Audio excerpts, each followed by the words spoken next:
Tiziguyala, Bakumana Tapera. Ariana Pale, he will become a permanent. Chayati Babatam Warare, Sauru Wakafia Matari, Yangoti, Nasinta Ure, Basinda Silen, no Davashi. Bari mwari bakatunga, mwari baba tahonga, hari muno akatunga, tumaimeni kupenya kurwadziswa, nasita zorwadziswa, taura feata zoshoteswa, haiwa mwenda zobaimeni ngasaiwa.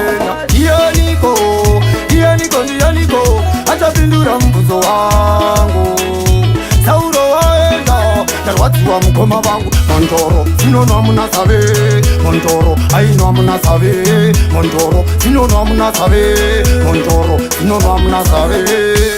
Asarake Aita, Maponzo, Aifita, Tauraisa Makaita, Simbarake, Aishanjisa, Andintimi Makameta, Sauru Andintima Imutenereta, Upeyu Wakantim Cherecheta, Nasuna, Afatandata.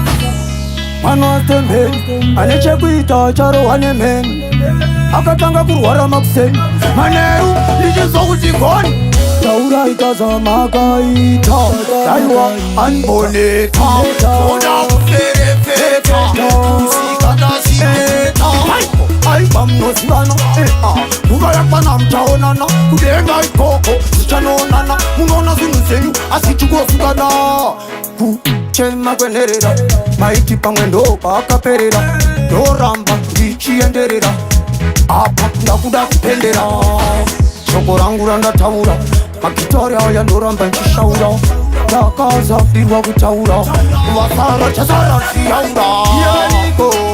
Dianiko, achapindura mbuzo wangu, sauro waenda, tarwadziwa mukoma vangu, Montoro, Sinono Munasabe, Montoro, Aino Munasabe, Montoro, Sinono Munasabe, Montoro, Sinono Munasabe. Chairati baba chemuharare, sauro wakafira magitari, ndangoti nasintaure, vasingazive ndinoda vazvizive, vari mwari vakatonga, ishe mwari tavonga, hari munhu akatonga, mwari tumai kupenya kurwadziswa, apa mazotirwadziswa, onaikata zoshoteswa, moyo mangu ndabaiwa ende ndasaiwa. Dianiko, achapindura mbuzo wangu, sauro aenda mukoma wangu, Sinono Munasabe, Montoro, Aino Munasabe, Montoro, Aino Munasabe, Aino Munasabe.